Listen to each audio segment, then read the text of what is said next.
Hello, everybody. Britton here, also known as Some Okie Dude. I am here once again with my partner in crime, one of them anyway, Jason Fuhrman. How you doing, man? Great. How are you? Thanks for I'm having me. I'm doing pretty good. In all honesty, I got classes starting soon, and Oh, it's been a pretty productive reading month. So yeah, I've been feeling pretty good. To be honest with you. But yes, this is a new kind of. This is what, if you remember, I mentioned in my plots I have lain for 2024 video. I mentioned I was going to do a couple of new things on this channel. So this is a new show about the state of science fiction, is what I'm calling it. Oh, wow, yeah, no, where I basically talk about, well, exactly what it says on the tin, the state of science fiction as a genre, because I'm very passionate about this genre. And I've looked around and I think, man, there's something missing, it feels like. At least to me, sometimes it oh, does. okay, okay. And I wanted to get some fellow travelers in the sci fi field to talk about, well, not just my concerns, but I also wanted to see if any of the people I hope to have on, like Jason here, share any of my concerns about the science fiction genre. So here we are, episode one, baby. Oh yeah. It started off right. So, what are your concerns? Jason, how? So yeah, again, Jason, how you doing today? Having any interesting sci-fi reads recently? Oh, interesting sci-fi reads recently. I'm trying to think of the last. Oh, well, yeah, I'm actually reading one right now. Well, listening, I should say. Um, so, if you remember, I did Stephen R. Donaldson's *The Gap* for a Yeah, read yeah, yeah. along. I remember. Yeah, I Uh, remember. You did a read of I that. I really enjoyed it, and so I continued with the series, and I'm on book 3 right now. Oh, are you enjoying them at the moment, or are you just kind of? Yeah, I am. It's kind of it's funny because the first novel is very character driven. It's very granted book 2 and 3 are as well, but they're different. Book 1 is very small in scale. I'm a massive fan of like small scale personal sci-fi stories. Mm-hmm. Like Moon, Ex Machina for people who know those films. Yeah, And then I the haven't actually scope of seen this is kind Moon. of what? I know. I've wanted to for so long. Oh, wow, It's made by man. it's You made are by David Bowie's missing. son too. I know. Yeah. It's one of those I've hit myself. It's Wow. kind of like Yeah, Ursula K. Le Guin in terms of like literature. It's one of those films I haven't seen, and I really want to at some point. I don't know what like streaming service it's on, but I don't know if it's on any streaming It might services. it might not be. You might have to rent it, but oh man, beautiful film. That's the kind of sci-fi I like. But anyway, this series kind of it's getting into the kind of intrigue realm, which is fine because he's managing to create it to be mostly centered around the same three characters that he introduced in the first novel, but it's kind of growing a little bit. But yeah, it's not bad. It's decent so far. But what are my concerns with science fiction? Well, I did come up with a couple questions to keep us slightly organized here. But what concerns me about science fiction? Well, I mean, I've just noticed. I've noticed through my reading of science fiction. I guess one of my big concerns that I've had recently is that it's kind of, and this has kind of always been a thing with science fiction, but it almost seems like it's kind of blending in with fantasy a little bit, Hmm. And which give me an example. Give is me an not example of a novel. generally like. Now I should back up and say I don't think this is a bad thing necessarily, but I think that, but I find like they're kind of blending together to the point where science fiction is. I'm starting to fear it's losing its identity a little bit. At least I maybe my worries are out of left field here, but I'll see series kind of like you've heard of the Sun Eater books from Christopher Rocchio, kind of like that. I've seen kind of stuff like that running around, and it's kind of hard. It almost seems kind of like a space fantasy from what I've heard, and it's kind of Yeah, and I don't have any issues with that. That's totally or well, I call it space fantasy. You can call it sci fantasy, whatever you want. sciencey fantasy. And to Yeah, be that's fair, I kind of haven't fun. read any of the Sun Eater books yet, but I've just noticed this. Like, I don't know. It's just kind of like I feel like sci-fi is kind of in a weird spot right now where it's not sure of its identity, if that makes sense. I don't know. Like, we're not in the Well, golden age anymore where it was just about, like, ooh, look at all this cool stuff that could happen in the future. And we're not in the, like, the weird new wave where they're like, we're not going to do any of that. We're just going to do this weird experimental literature. would you call it more like an evolution though? Not Possibly, necessarily yeah. losing its way, but an evolution because I there's still plenty of classic science fiction and novels that are being written out there, but I think a lot of people are kind of either one they're experimenting, either two they're jumping on trends, or Mm-hmm. maybe they're just I don't know, maybe they just got lucky, maybe a publisher requested something, but yeah, I honestly like I don't really pay attention too much to like trends in that regard because I just veer towards stuff that I know I like. Fair enough. So yeah, that's kind of my deal. And Like, I feel like, go ahead. I guess that's why well, actually, that's a question I'm having for the end, but well, not the end, but it's a question but like, do you have any concerns about science fiction? Like, I've been kind of grappling with, or are you just kind of like, I'll find what I like, or Uh, not as angsty as I am? yeah, I wouldn't say concerns. I would say if there is one concern, it's probably that my tastes aren't that popular, and therefore there's fewer books being written. Science fiction novels that I like. Um, I've noticed. I'd say like, and maybe this is part of the trend. Maybe you've noticed the same thing, but I feel like a lot of sci-fi is becoming too light-hearted and too like superhero centric in a way, where it's less about what I love about old sci-fi is like, You love it darker. I hear you. I hear well, you. not necessarily darker, but like more grounded, more realistic, Yeah, no, more I hear you. I hear you. because for me, what is so great about sci-fi is it's exploring these what if questions.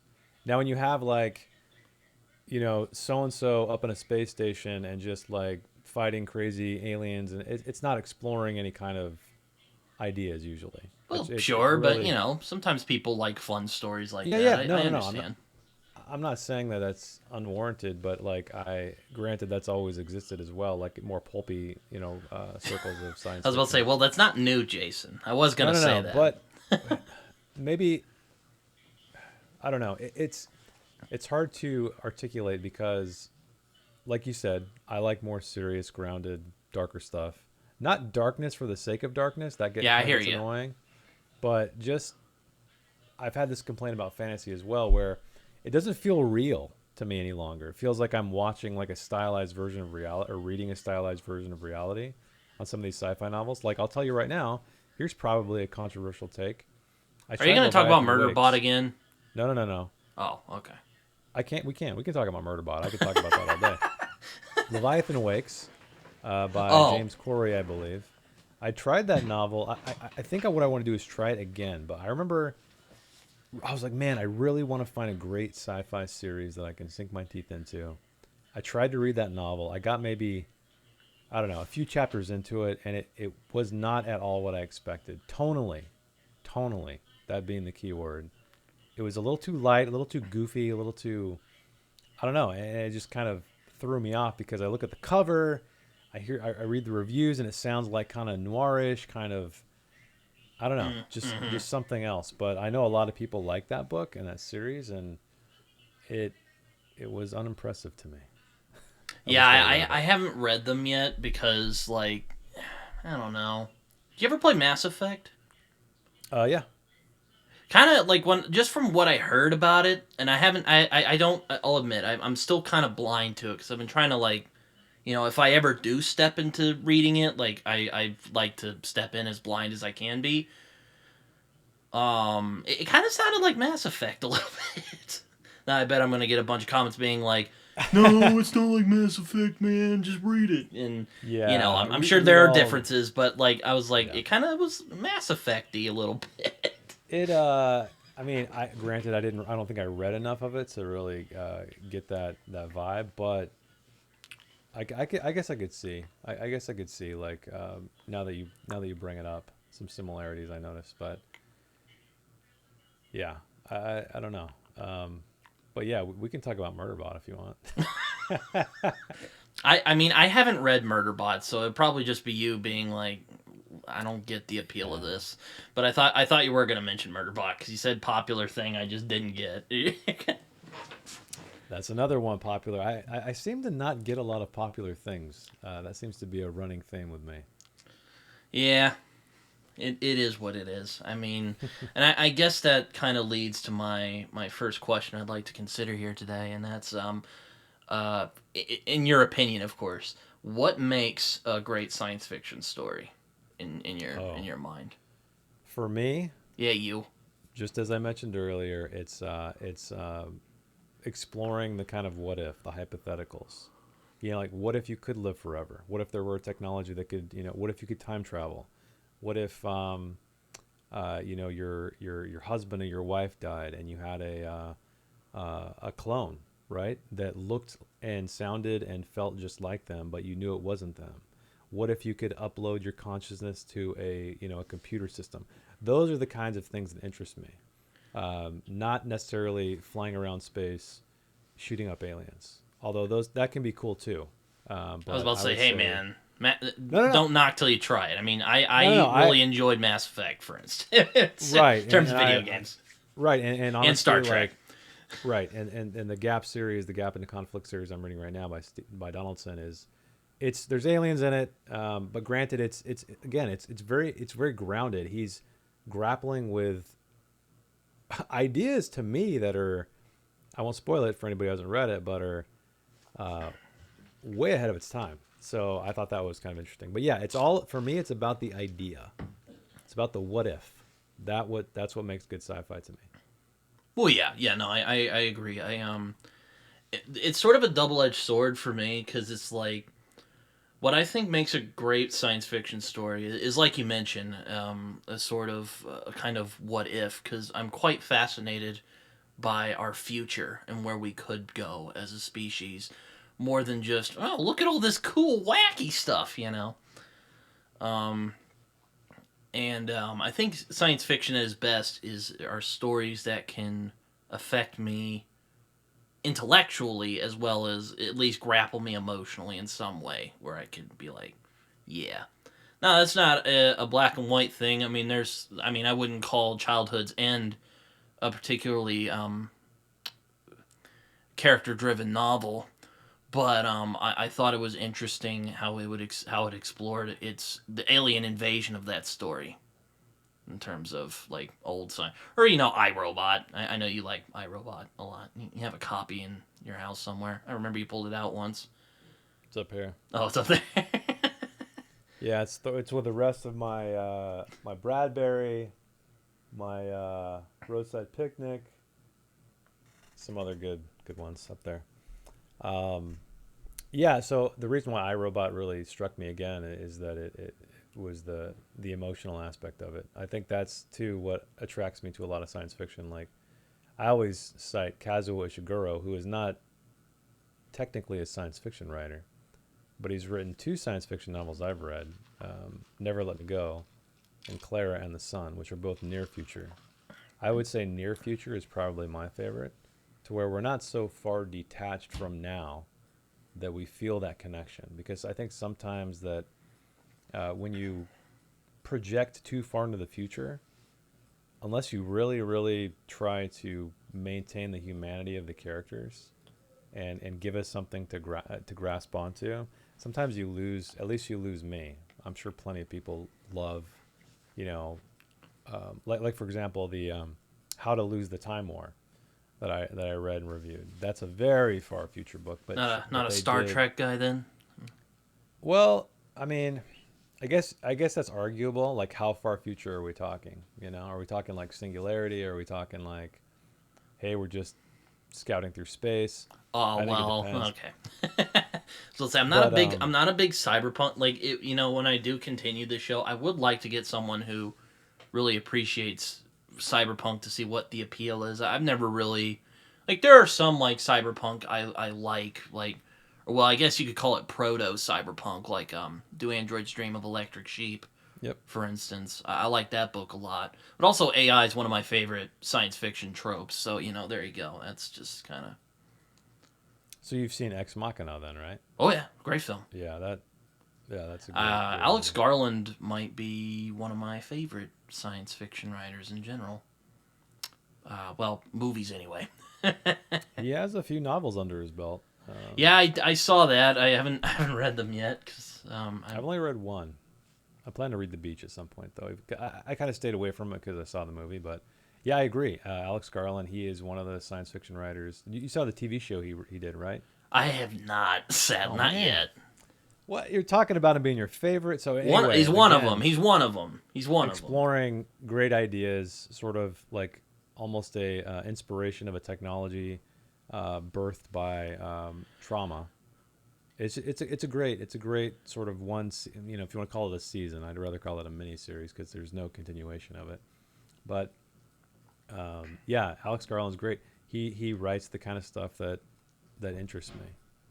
You know, like I enjoyed his Annihilation adaptation, which actually Mhm. got me to read the books. So, That's funny that you which did you the you thought was inverse. hilarious for some reason. Well, I mean, I guess you being an avid reader, I thought you would have been aware of Vandermeer's work and possibly read Annihilation already based on that. That's why I was caught off guard when you saw the film first, and then that drew you to the novel. Well, what's fortunate about Annihilation, at least the film versus the book, is that they're both different entities. Like they're, Hmm. one is so that helped a lot because usually I like to read the book first before I watch a film because if I watch a movie before I read the book, then it kind of just jives with the experience a little bit, and I'm just like, well, I know what's gonna happen. Well, it's funny. It's I like find it I find it harder to connect with it, I guess. I'm the opposite because I find that if I read a book first and see the film, it feels like it's in fast forward.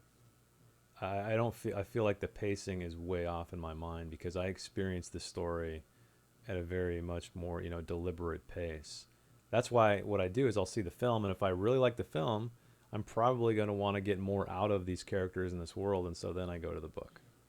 That's why I do the inverse Well, I of it. mean, this is a bit off topic, but you read No Country on your channel recently. So like, Hmm. what do you make of that in the movie? Because like they're both very It's close. Like it's very very close. very it's I Aside will from a couple say of scenes, yeah. except for the like, it ain't all waiting on you scene, which sucks. That was because I reread No Country earlier this year in July, Yeah. and I was like, man, I bet when McCarthy was sitting there watching the movie and he said that, I bet he was just like, damn it, how come I didn't come up with that? You know? I would say it's probably as good of an adaptation as could be done. Personally, like there's a few movies and books that I think are great. Like you could either one. I think you should check out both. But anyway, Anyway, science fiction. but anyway, yeah, back to science fiction. Um, which that's interesting. Kind of to cut back to McCarthy real quick, and well, um, What if McCarthy wrote a sci-fi novel? well, that's the thing. I was gonna mention. I'll ask you real quick. The Road. Do you think it? I generally kind of chafe when it's called science fiction because it's not. I mean, I would call it speculative fiction for sure, but It's I don't know. like yeah, that's always a gray area where dystopian kind of post-apocalyptic, that kind of thing. Hmm. Is it technically science fiction, or is it speculative? Yeah, that's kind of a tough. I personally, the way that Cormac McCarthy wrote it, I didn't feel was science fiction. No, yeah, I agree with you. I don't. I mean, it definitely is speculative fiction in the way that it's speculating about where we're going. Which you know Hmm. what that actually leads my point quite nicely. I think I like more speculative science fiction that it's not necessarily like you know I don't know if you've read Foundation. Like I've only read a little bit of it, but aside from the cool ideas, it doesn't really appeal to me because it doesn't really speculate about where we're going to go. I mean, I guess there's some people who could go in the comment section and be like, well, it is speculating, but you know, it's I mean, um. I almost feel like any science fiction novel is speculative to a degree, right? Well, damn, not. Ah, dang it! I'm gonna get so Sorry, much didn't mean loophole to abuse. didn't mean to You stumped me there. derail you, but yeah, I would say you could argue that any science because we're speculating as to where we're going to be. Well, sure, but like I guess I'm just not as always appealed to someone like Asimov's style. Even though I like some of his stuff, I like I said, I Robot is very good. Hmm. Movie, I agree. not so much, but you know, it's Ooh, beside the point.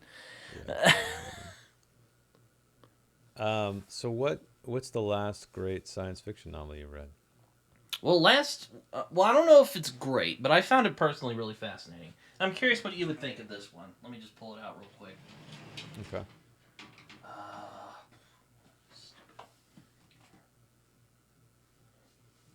Um, One I thought was really fascinating was Light by M. John Herman? Harrison, which is like a weird space opera, but you know it's really bizarre. I thought this was really fascinating though.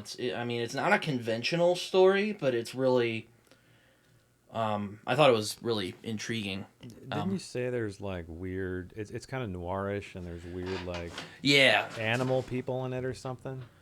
Are there animal people in that? Anthropomorphic. So, I remember you saying something, and I was like, yeah, I don't know if I'd want to read it. And Oh, then I you know, think you you were might be saying, thinking of a Gun with Occasional Music. That has animal people in oh, it. that must be it. That must be it. Light. Well, there is a sentient ship person in Light. If that doesn't scare you away, then No, no, no, no. there's That's a fine. guy also basically is like a PKD protagonist, just gets high on drugs and stuff. But you know, anyway, I thought this was a really fascinating book. I would like to review it at some point. I don't know really what I'm gonna say about it, but this is probably the like one that really got me thinking, at least Hmm. recently. Interesting. I'll have to look into it. I'm For curious me, what I you would think it think. I would don't be know if you would like it, but I'm really curious to like hear. It's one of those I'm like curious to hear what you would think in general. I don't know. I don't want to say like you'll like it or not because I've said that in the past, and then you were like, "Eh." twice over, right? So far. I got to get to China Mielville though. I think that'll either be the redemption book or that will be the final nail in the recommendation coffin. I wouldn't try. I wouldn't. I did read Embassy Perdido. Town, which I thought, which is his science fiction novel, which I thought was a bit disappointing because it had a lot of the issue I had. I wasn't really engaging with it. Well, I mean, intellectually I was engaging with it, but like I wasn't really like I wasn't in its thrall like I was with some of his other books. Yeah. But Light I think was really intriguing. So yeah, Light, check it out.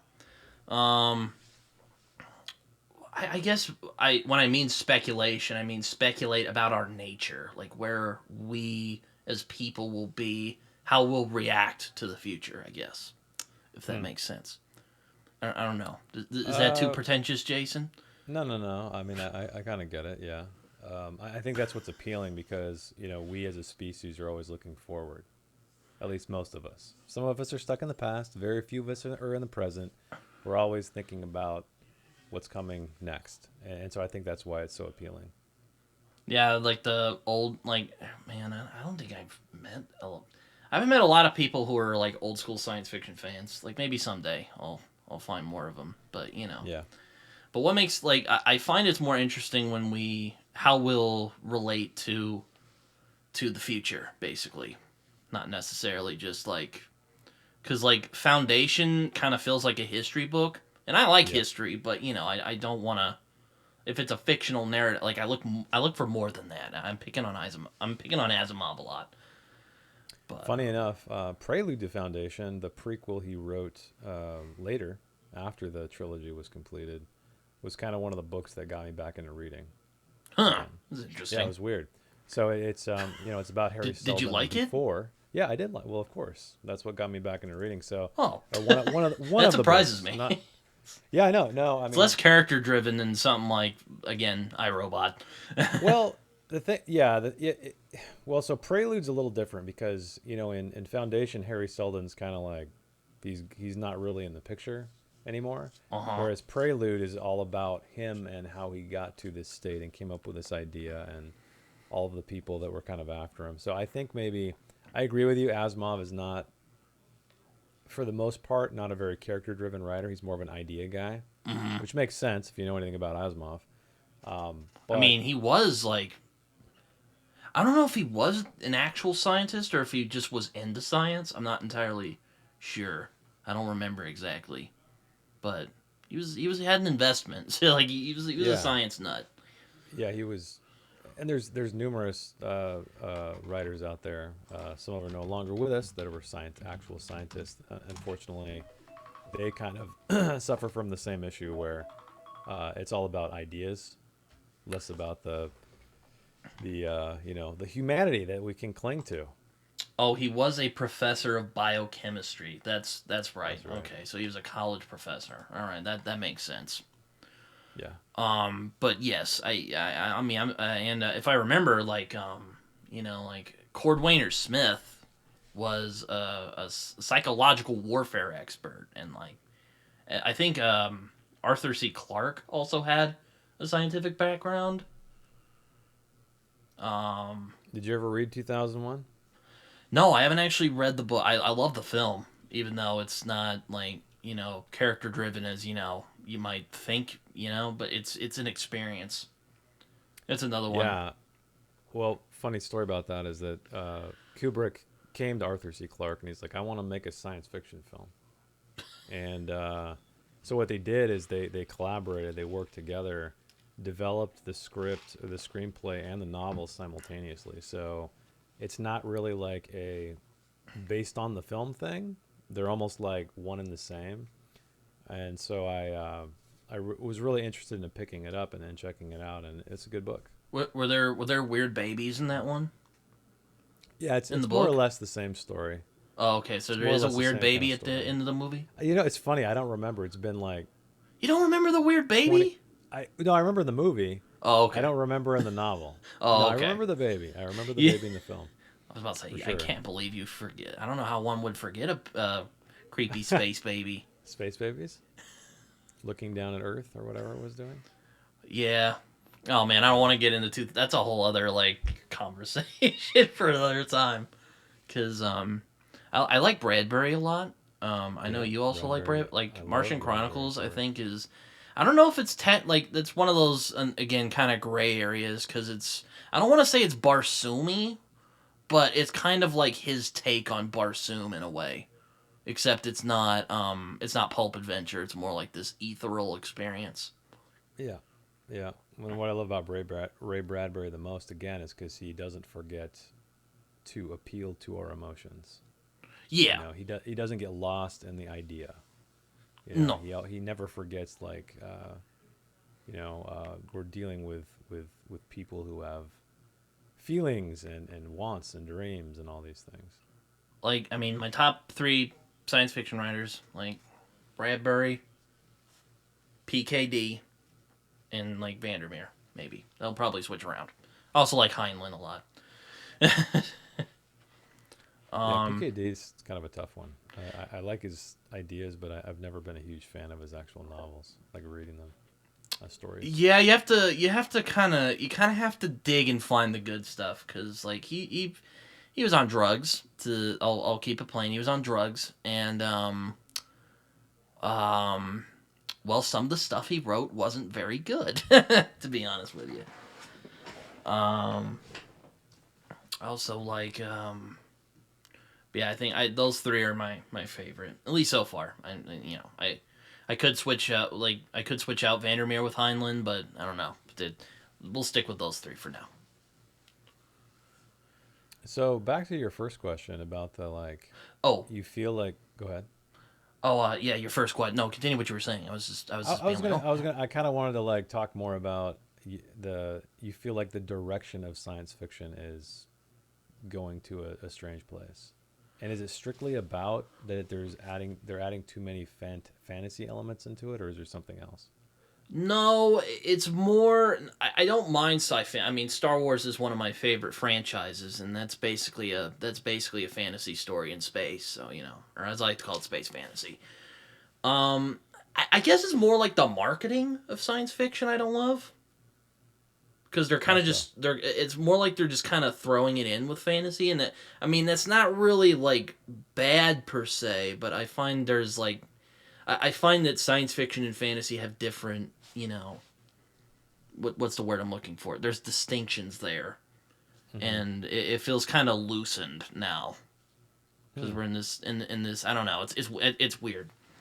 Is it because when you go to Barnes and Noble or somewhere, you see the science fiction slash fantasy section? Well, yeah, that probably that doesn't help matters, but yeah, I mean they're often labeled together. Yeah. Yeah. Um, but again, like I guess my concern.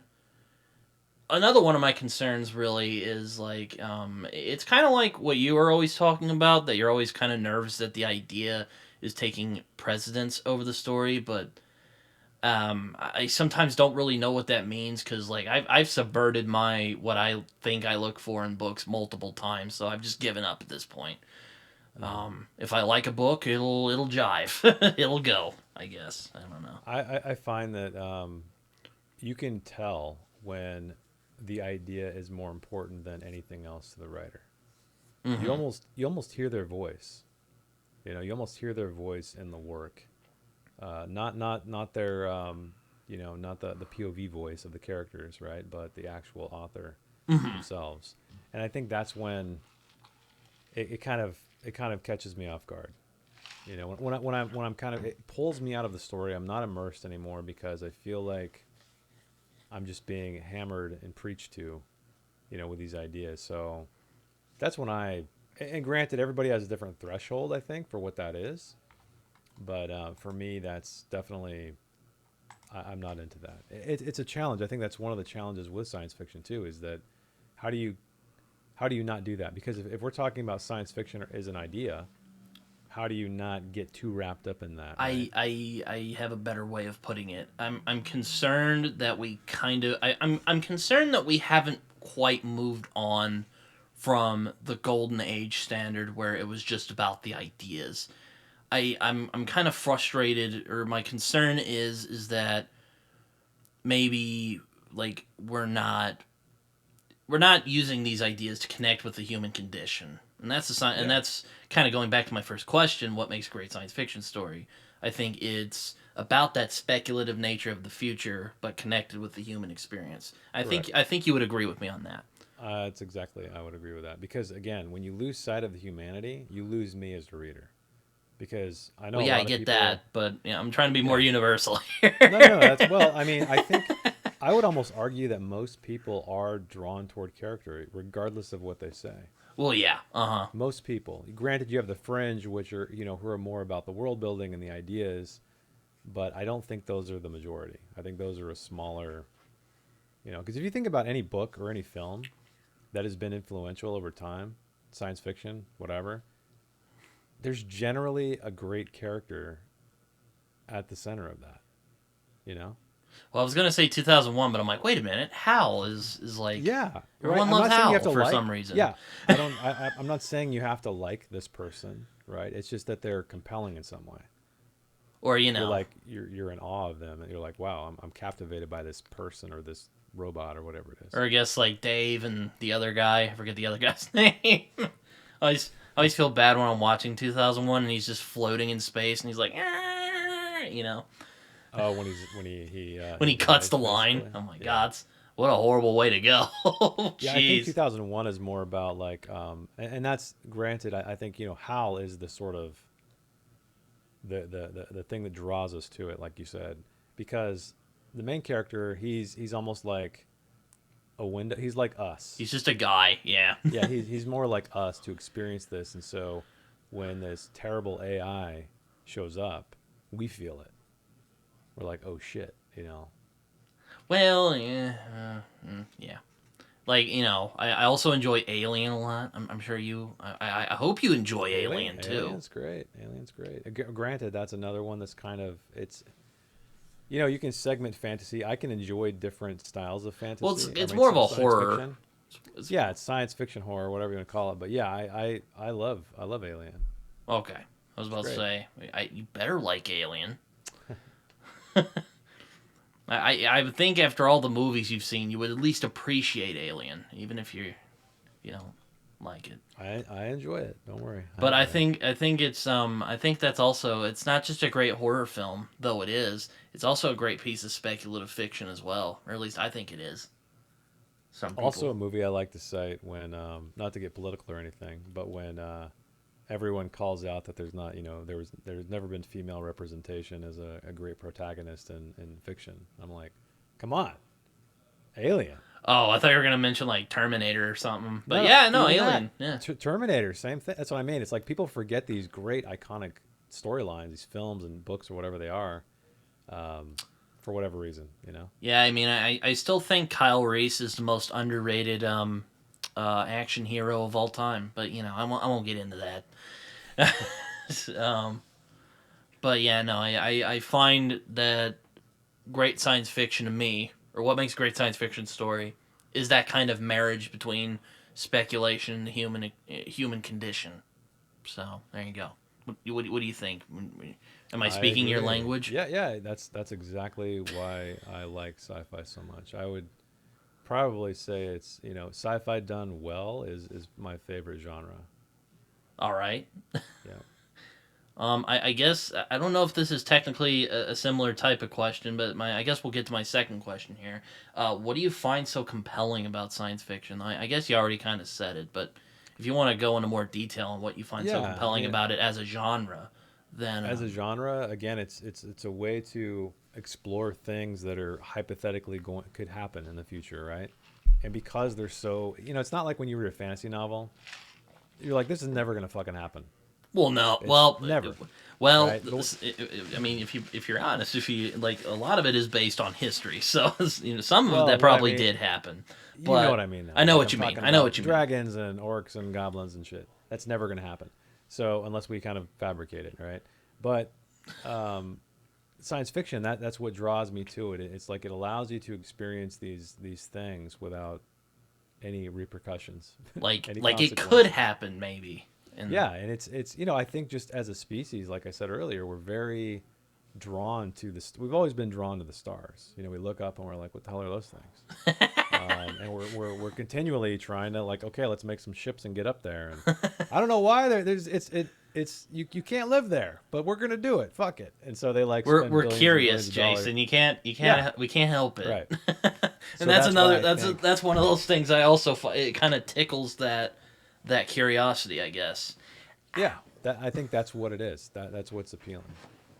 What'd you do? Like, No, I hit my shin on my oh, desk. But what do I find so compelling? I mean, yeah. What do you find? Same thing. well, a lot of similar thing, and also I'm really fascinated by the future, and I mean, I'm not one of those guys. I'm not like Warren Ellis, who's like made it his life to be obsessed about what the future will be like. But I am really interested in the future and where human beings will go, where we'll go as a species. I mean, that's kind of like everyone was, everyone was kind of like, oh no, AI, it's gonna replace us. I'm more huh, I wonder how that's gonna happen. Like, this is cool. I think it's cool, but You're gonna be that guy in the Twilight Zone episode. Remember when he like accidentally gets in a vault and then the world ends? oh yeah, Yeah. oh look You'd at be like, the, oh, okay, that's what happened. oh yeah, That's what happened. that's so, oh god, kind of going on another tangent. I read not too long ago that like Rod Serling, if you remember the ending of that episode where he like drops the glasses, he's like, "It's not fair. There was time now."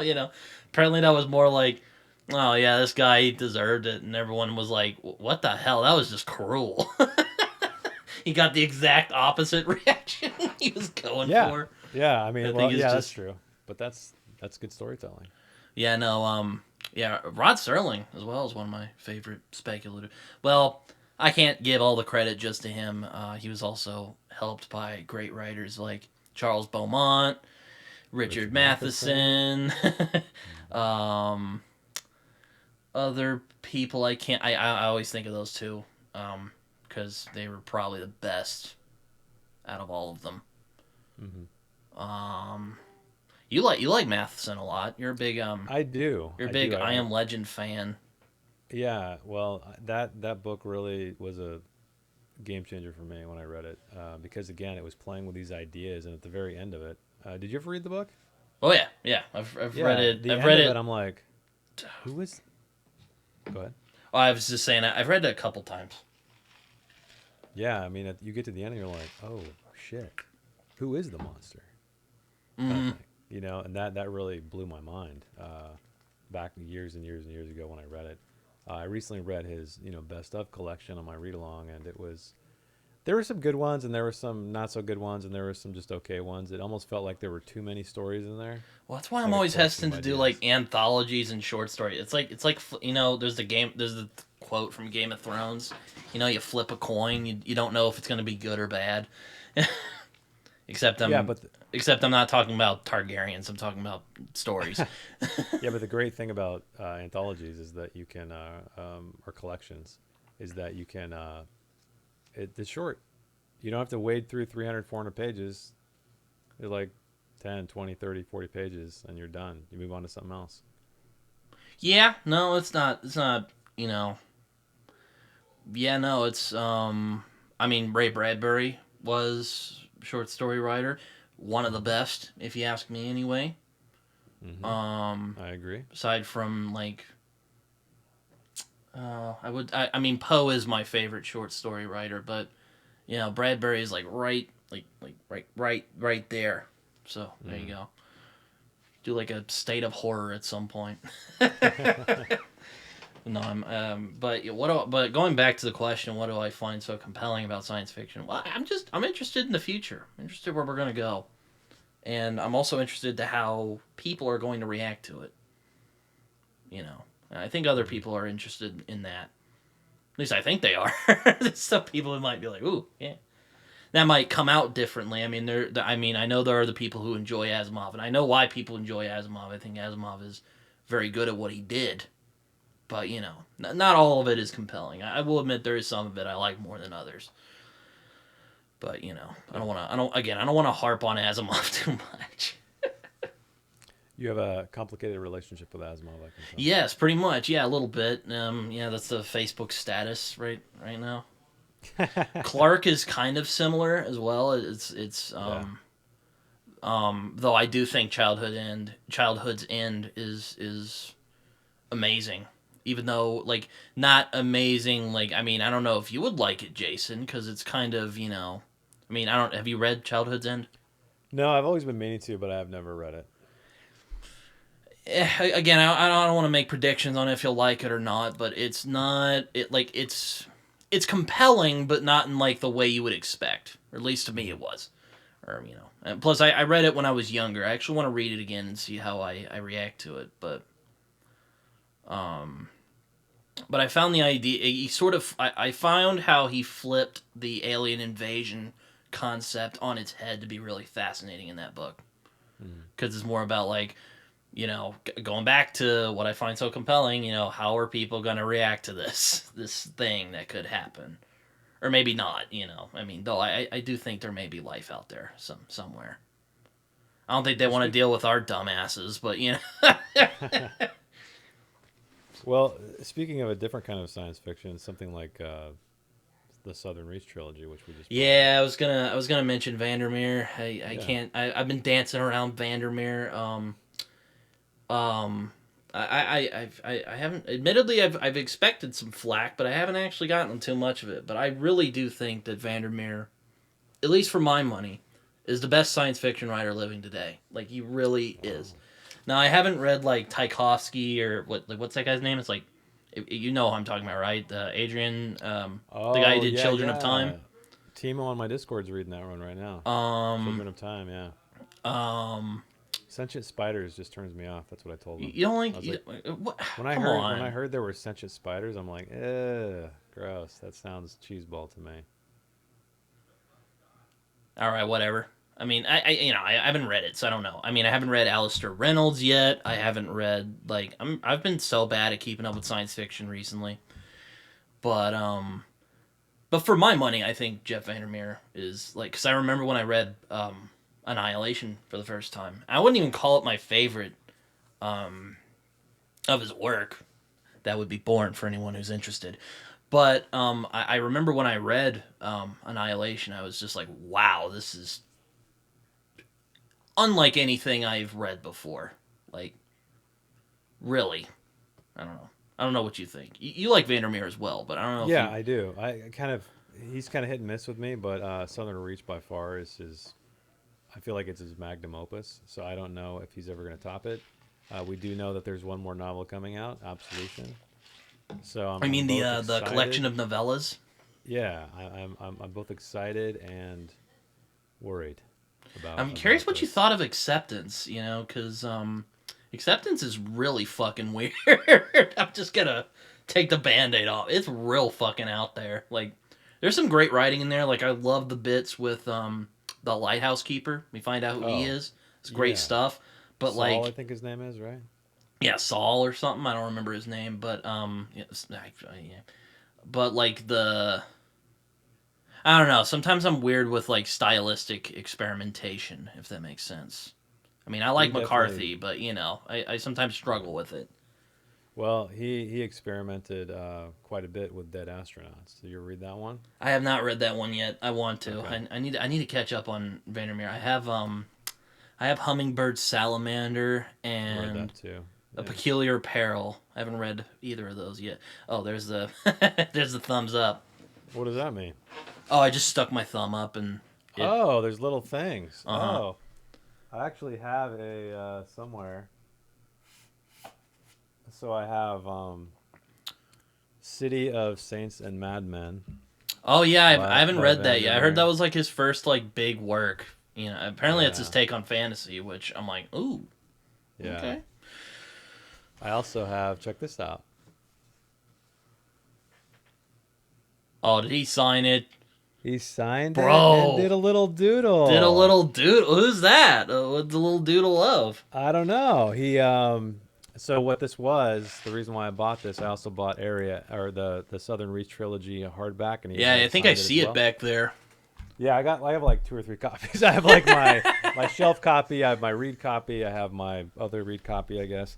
But no, so the bookstore where he lives locally was doing this promo, and they're saying, hey, if you buy this book, because this was like a new release or well a re-release, um, he will sign it and doodle something in there for you. And so I was like, yeah, I think I'm gonna get in on that. Doodle something. Yeah, Yeah. or one of my I guess what makes, at least so far for me, I think what makes Vandermeer kind of a step above many of the other people I've read. There's nothing else like him. Like, I mean, really, I'm Well, being if you serious. think about it Like though, Southern Reach. Like, I mean, there are influences. I'll get. I'm sure yeah, you'll. I was influences. about to Yeah, say. yeah, I'm yeah, sure yeah. you'll be like, there's influence. Like, I get that. There's probably influences there. I get that. But like it's science fiction, but there's also like this weird Lovecraftian element to it, and you're like, what the fuck is? I have not read this before. Well, I mean, I've probably seen it in other, forms, of course. You know, nothing is truly. There's nothing new under the sun. But there's no one else like him. I really think so. I mean, again, you could nitpick that, but I'm trying to keep it simple here. No, I would say you're right. I mean, to my knowledge, anyway. I'm sure there's some writer out there that's Well, it's Mieville's a weird and little all like right. him, just not as fungal. Yeah, yeah. Well, he's very obsessed with our impact on the environment, and Oh so yeah, have you seen his everything. Twitter feed? Like, he has like Yeah, stuff all over his yeah. Twitter. That's part of my critique of his work as it progressed. So with Southern Reach, when you know that about him, you can see it, right? You're like, okay, I can see what he's trying to say. When you go into Bourne, it gets even more obvious.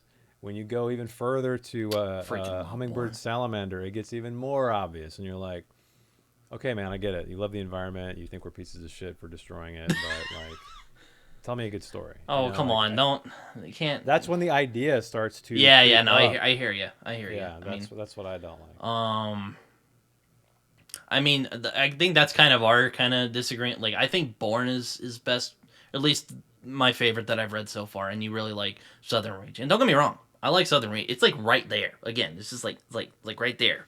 But I don't know. It's just I'm surprised. I feel like Southern Reach is a vastly more immersive and complex work than Bourne, like by a long shot. yeah. Bourne's doing some really cool stuff, like very imaginative stuff, but I don't know. It's just I it's mean, maybe it's more of a subjective thing because it was one of those books that had me so enthralled that like it just turned my brain off. Now it didn't do that all the time, but it didn't do it the whole time. I'll admit the climax is not the best part of the book, yeah, that's the but worst part. I know. yeah. Aside from that, I thought it was masterful. Um, but Strangely, I guess that leads pretty well into my next question here. Who are some newer science fiction writers that you have found to be compelling? I mean, we mentioned Vandermeer, but are there some other ones that you were like, man, like I'm gonna pick up every single book ever that this man has, like anything ever that this person has written, well, it's and funny. could be male or Yeah, female. We're not sexist on this yeah. show. As far as like new writer, like new to me that I've discovered. I mean, I was kind of going like for our generation, like where we're alive, Oh, but I would say for um, me, but uh, I mean, if you want to talk about new to you, then I mean, feel free. I'm not gonna. I would say newer writer. He only has one science fiction book out though, so he's not really a sci-fi writer. But that would be Ian Reed.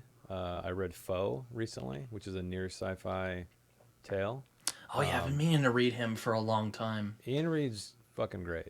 I've only read two of his books. I have the third one on my Kindle right now. That I'm gonna get to very soon. But his, yeah, he's got it. When I read his book, I was like, okay, this is my guy. Yeah, I mean, I've wanted to read. I'm thinking of ending things from Ian Reed because one of my favorite screenwriters, Charlie Kaufman, adapted it into a movie.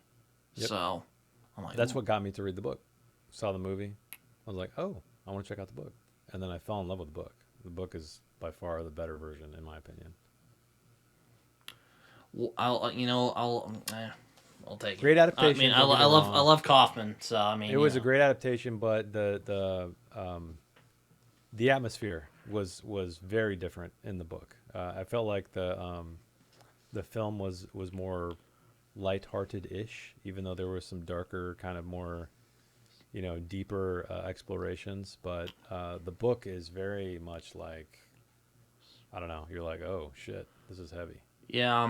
David, it has some character actors in it I like Jesse Plemons and David Thewlis. Thewlis, Thewlis, Thulis, Thulis, he's a Thewlis. good dude. Yeah, he's great.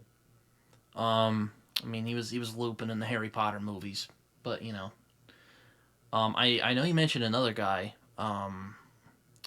He did the book Never Let Me Go. I forget his Yeah, name. Kazuo Ishiguro. Yeah, that guy. Definitely not a newer writer, but definitely not a science fiction writer. But he has some great science fiction novels, two of them anyway. I guess a sort of extra question. What do you think about like people like Kurt Vonnegut? Have you read Kurt Vonnegut?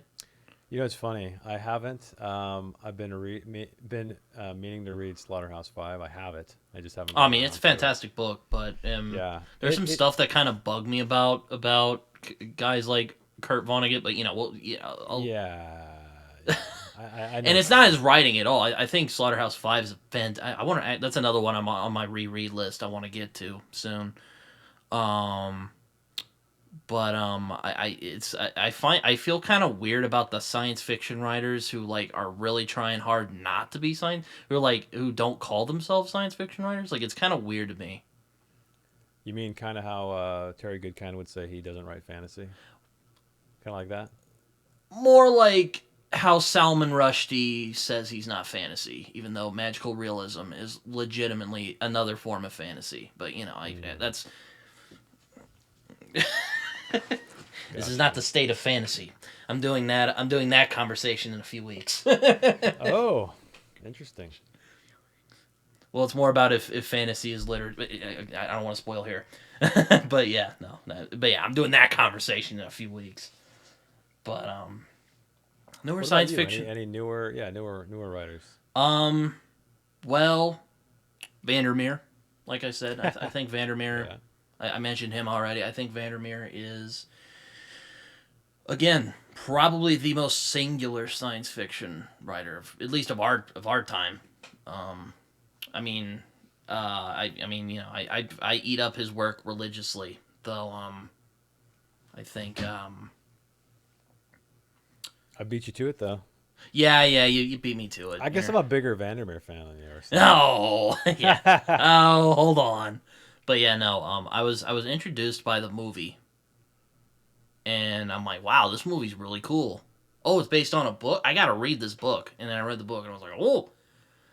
You know what's funny? I actually like. This might be a little bit of a hot take. As much as I enjoy I might like Authority more. Authority's pretty good. I just. I Authority's mean, pretty. Yeah, I wouldn't say Annihilation is the strongest in the series. and I It's a like great. Annihilation. I really enjoyed Yeah, Annihilation, but like it's real. Authority, Yeah, like sucked me that. in. Yeah, I agree. It's a very different. To me, Annihilation is kind of like it's kind of a teaser in a way. It kind of like Surreal opens up Fever this Dream. this. Yeah, it opens up this crazy box, and you're like, "What the fuck is this? I must know more." And it's so short that you like immediately go to Authority, right? You pick up that book immediately, which is rare for me. Like normally, I'd like to take breaks between series volumes, but Mm-hmm. yeah, it was weird, man. It was like it just had this like I'm trying to equate it to almost like a David Lynchian vibe, like a very that's a good way to describe it. Yeah, just it's like weird, man. it's You know, like you the have this X guy Files named on acid or something yeah, like yeah, yeah, that. exactly. You have this guy named Control. Yeah, you're like, what the He's called fuck is Control. this You're like, what's guy? going on? Yeah, and then man, some weird shit happens in the It's like there's facility. mind control. I mean, it's crazy. It's Yeah, crazy. it's I it's I, I it's do really enjoy that book a lot. well, It was, that's why I love the trilogy because the first one is kind of like this it's from the POV of the biologist going mhm. into the zone, right? The area X. And then the second book is about Southern Reach. So it's on the other side. It's how the inner workings of this place go, like But how it they also kind of because like if I yeah, remember, the zone is like starting to to envelop the move. Yeah, it yeah moves. And then the final book is kind of like a flip flop, yeah back and pretty forth, much. and the whole thing comes full circle, and it's a beautiful ending. And but yeah, Yeah, no, I was about to say the ending is really good, but again, I thought the stylistic experimentation was kind of odd.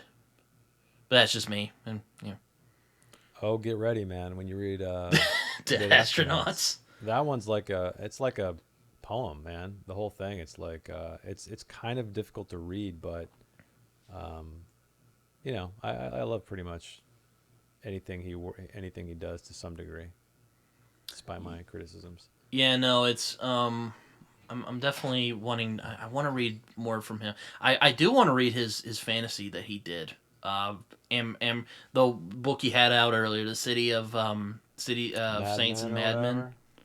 Do you have his book on writing? I actually do not, but I've seen it on Goodreads. Is it good? It's a great book, and what's cool about it is it's like a textbook. Like I mean, it's glossy and it's got illustrations on every page, and it's yeah, it's good stuff. I should note another science fiction writer. Well, he's still he's been working for a long time, but he's still alive. Oh, hello there, kitty. I quite enjoy M. John Harrison a lot. I think he, at least well, the Centauri device is like okay, but Light is like a step above that book. Like, I mean, Centauri device is more like a proto cyberpunk kind of. It's a little generic, I thought, but this one is anything but generic. Like, this book is really good. I want to read more in this. I cannot describe the name of like it's like it starts with a K, but it's something tracked, and it's basically this. It's kind of like I guess I'm also a sucker.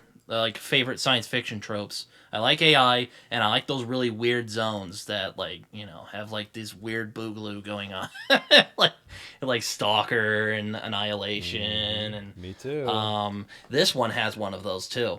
Really? Yeah. Okay, I'm sold. That's it. I'm sold.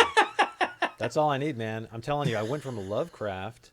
So that was my first kind of holy shit, like a light bulb went off. And then Love. that kind of Would you drew call me to Lovecraft Stalker. science fiction? I'll ask you that real quick. Ooh, that's a tough one. I Because guess it I would depends say on he how did you. some. Like he dabbled. Well, it's funny. It's like science horror. I don't know what you want to call it because it the whole premise of the ideas is they aren't there's not magic so to speak. It's like It's like Clark's third law. yeah, Yeah. it's like exactly it's advanced creatures and technologies. It's sort of like yeah, exactly. What is it? Oh dear. Jason has paused. Jason, you still with us? Uh oh. Am Oh I no. still with you? Yeah, Am I no, back? I can hear you. You just froze there for a second. Oh yeah, I think my internet kind of went weird for a moment. That's weird. Glad I'm back. All right, But yeah, you're it's good. okay. But the Lovecraft is like a yeah. I don't know. It's hard to pinpoint exactly. Oh dear. I might have to cut Am I this lost little. again? No. I just did. I just made a whoopsie. I'll just cut that little part out. Oh, okay. I have my questions here, and I was just looking at my in here. I know you're gonna disagree with this, but I like Andy Weir a lot. I've only Ooh, read one of his books, and that's The ooh. Martian, which Is it does this that is kind of Asimov Clark Heinlein thing, but modernizes it and is more entertaining to read. And now, is he on a Vandermeer or Harrison level? I don't think so, but I think he's solid. I think he's solid. wow? Yeah, It's I'm guarded probably praise, Jason. I'm not saying he's a master. I'm just I'm probably no. I got you. I'm probably one of the few people that thinks The Martian just isn't that great. yeah. You're not a fan of Isn't like that great? smart ass like Joss Whedon characters. I hear you. It's I mean that's part of it, I guess. And I guess from what I've heard is like that's the only kind of character he knows how to write. Yeah, that's what I've heard. That's why I haven't really tried Project Hail Mary because I've heard it's very similar, Yeah. which is kind of Um, disappointing to me.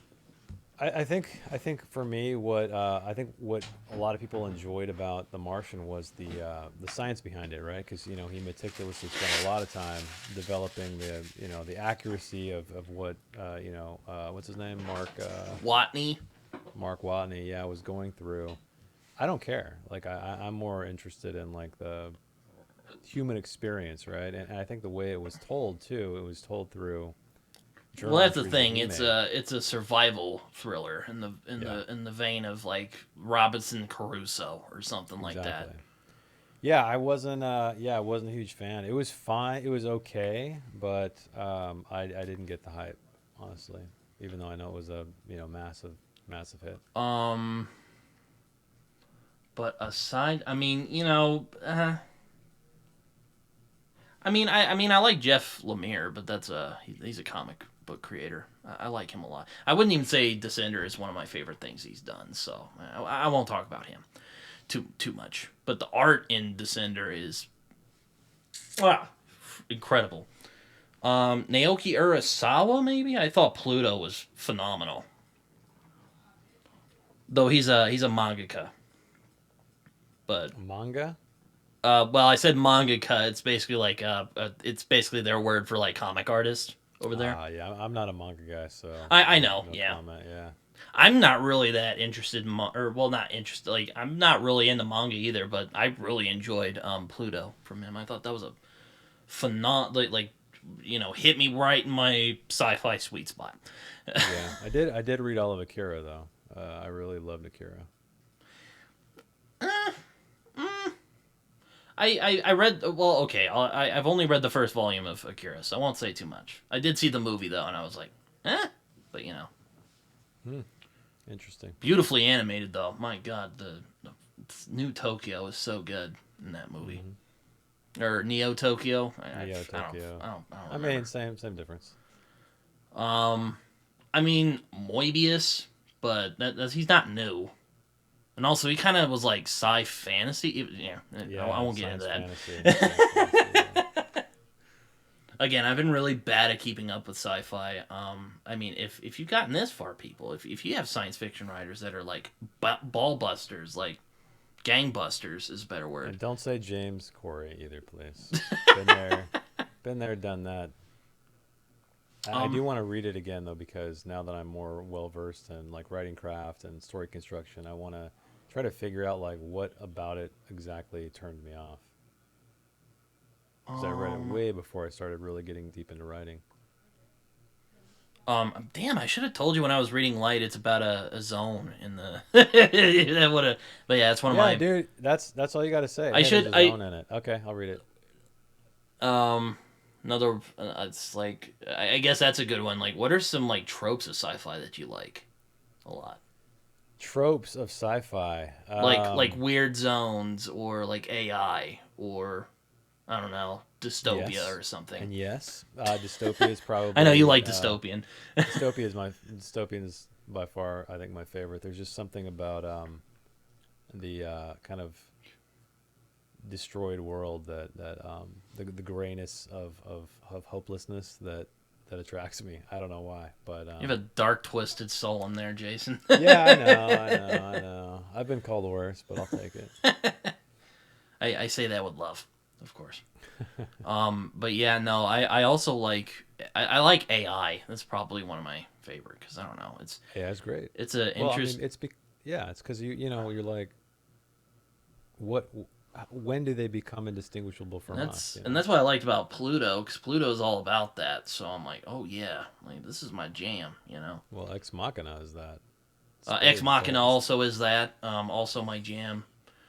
Like Yeah. I mean, or like time travel, whatever. Like just sci-fi tropes that have gone over the years. Yeah, Um, AI zones, of course. love the weird Anything that's zones.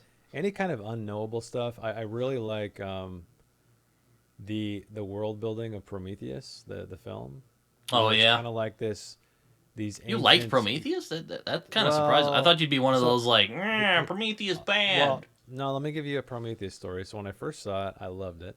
The second time I saw it, I was like, yeah, I don't know why people thought it was so bad. The third time I saw it, I was like, okay, now I get it. Um, but there'd been a lot of years in between that stuff. But one thing I still love about it though is the atmosphere, the crazy world building. So I think that's one trope that I love about sci-fi as Wait, well, what? is What? where Could you say that again? You liked what? what the atmosphere? What did No, I no, say? the other word you just said. What did I say? You, I you forget said you now. said you liked the world. Did we just hear this here? You World liked building? world. You liked the world building for once in your Yeah. life. No. I love world building as long as it's good world building. All right, I was giving you a hard But time. yeah. No worries. But I mean, the kind of because I think what's cool about discovering ancient civilizations, it's kind of counterintuitive to what you expect sci-fi to be, right? Because normally when we think of science fiction and space travel, you think of like, Star oh, Trek. high-end aliens, right? Like high tech, all this, and everything's polished and clean in this. But when you go to a planet and you find these like pyramid-like ruins, you're like, holy shit, mind blown, right? Because that means that all of this stuff is ancient, ain't more ancient than humanity, perhaps. And it kind of throws you off balance because I think we tend to think that whatever we're going to encounter is going to be more complex than us, or at least as complex. Mm-hmm. And then when you see something where it's ancient, right? You're like, oh man, they've been around as longer or longer than us. That's a trope I like. Finding old shit on planets. Another one I like. Another trope of spaceship with weird creature on it that's hunting down everyone. So alien, Okay. pretty much. I like Yep. that when it's done well.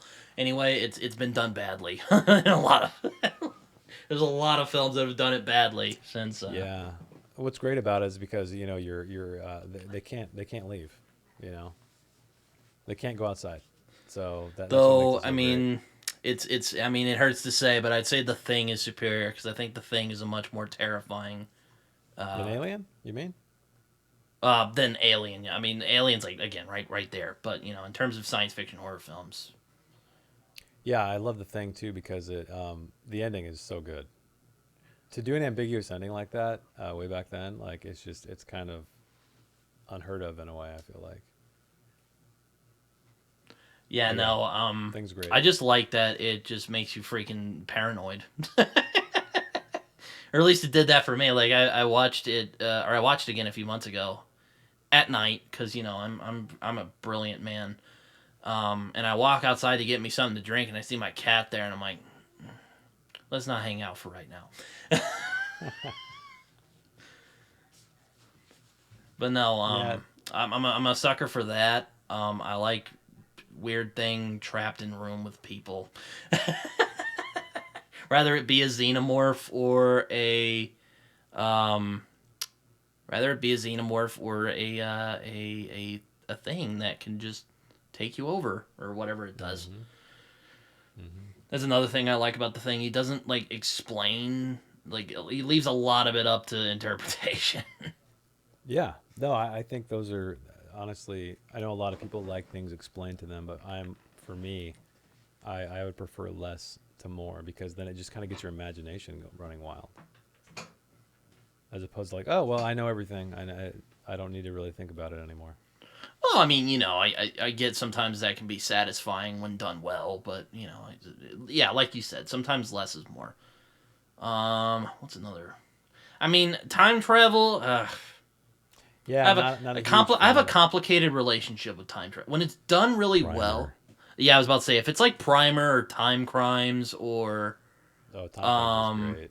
or like Sound of Thunder or the Time Machine, which is like if you really want to go back, Time Machine, great stuff. It's really quite good. hmm Yeah, I think, but again, if you think about Time Crimes, if you think about Primer, not so much the Time Machine as much, but it's It's all about how rooted people in. would react to it. Yeah. Well, it's rooted in the human condition. Yeah, exactly. Both of Mhm. those are. So that's to me, that's what makes them really great. Also, Time It's like, Crimes is just a fun romp. I love that movie. It's yeah, so good. Time Crimes is Like great. man, like it's like I mean, 12 Monkeys is still my favorite time travel film ever made. But Really, like more than Primer? I know. Wow, It's really tough because Primer is Primer's my number one, I by mean, far, Primer is long shot. basically like if this happened in real life, this would probably be what it was like. But like, you can't beat the ending of 12 Monkeys. I'm sorry, you just can't. If you ask me, anyway, you just Yeah, I think I'm normally not attracted to time travel trope, but with Primer, I'm like, I love that movie. It's one of it's my kind of like probably my Asimov. top We'll five. put it on the complicated relationship there for right now. Yeah, okay, that's fair. Or you know, did you ever see Predestination or read All You Zombies from Heinlein? No, I have not. You haven't seen Predestination? No, which one is that? Is that the one where everything? Ethan Hawke's in it. Oh, is that like the teen movie? Oh, that's the one where the he's like, spoiler alert, he's the person he's having a conversation with at the bar. Is it that one? Yeah, pretty much. Yeah. Yeah, I didn't buy that because I could totally tell what was going on from the get go. Oh, well, I thought that was a really good one. I like the Um, idea, but like when you see the actor, you're like, this ain't a dude. This isn't a dude. no, I enjoy. You're like, change subject. No, it's I'll put it this way. I like time travel when it's done well, but it easily can just go off the rails when done badly. Yeah, of course. That's why Which I I know never that's like try to. anything, but time travel particularly, because you know, dude, you could nitpick time travel. Like you can't believe how many people nerdier than us have tried to like have nitpicked time travel. Like me, I'm all about the ride, but you know, there's more people who'd be like, this doesn't work. Yeah, yeah. I don't. If I'm taken away by a film or a book, I don't think about it in that way, where I'm like trying to pick it apart. You know, it's only when I'm hit with something that's like, that I start my analytical brain turns on. Yeah, I mean, if I tried thinking about time travel for like a second, it would probably just hurt my brain. So yeah. Um, But aside from or parallel universes, I actually almost forgot. I love the idea of parallel universes, both in science fiction as well as in our world. I think it's a like Yeah, I remember I read Timeline by Michael Crichton, and that was kind of his explanation of how time travel would be possible. You go to like a parallel Crichton. universe Or that's I wouldn't kind of have pegged you as a Crichton guy. well, no, I mean I remember hearing about the premise of the story, and I think I that have was the when I same was issue with him I really do with Andy Weir. Once you get his shtick, he doesn't yeah. really move past that. Well, that's the only Crichton book I've ever read, so Though I do like Jurassic Park, and the Andromeda Strain is very good too. Though again, he kind of same basic sentiment basically is like, oh, what if this went wrong? And you once you get yep, that, you're just kind of like, eh. yep. Sorry, Mike from Mike's Book Reviews, if he ever watches this, which is very unlikely. I'm sure he has much better things to do with his time. You mean like his making weekly wrap up videos? Oh my god, I don't understand how people can do weekly wrap ups. I I mean, don't know why. It feels like you're stuffing the content out there. Like I don't understand the. yeah, that's why I have a It's weird. Wednesday, Friday. We're good. Yeah, yeah. I don't get the. No, Anyway, that's for a different but discussion. but do you have any other sci-fi tropes that tickle your pickle, as I like to say? Um, Maybe the origin of our species. Oh, that's You interesting. know, So back to when Prometheus then. kind of Prometheus in a way, yeah. Because again, we don't really know. Nobody really knows, and so that's kind of always a compelling idea to explore in science fiction. Also, our own mortality. Mm. So stuff like that is always interesting to me. Immortality kind of freaks me out, to be honest with you. Yeah, Living forever, you're it's like, like, wait, I gotta work. I gotta work forever. Like, I don't think I want to do that. Eventually, my money's gonna run out. I mean, you could read all the great books you want to, and that would be nice. But I Yeah, would like that's to. true. I'm weird. I feel comforted at the idea that things end. Yeah, but how do you feel like Like speaking of books? if you'll let me wax philosophical for a Yeah, yeah, second, go for it. Let's hear it. Let's since hear it. Go for it. sci-fi is a lot about waxing philosophical, so I It guess this works is. out.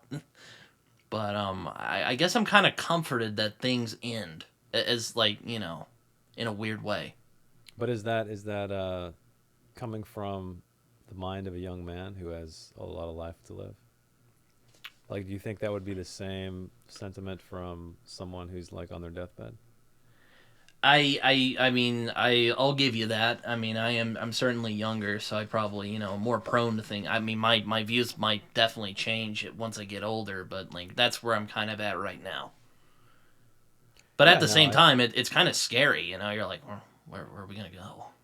yeah, What are we because when gonna you start do? getting older and you start doing the math, you're like, wait a minute,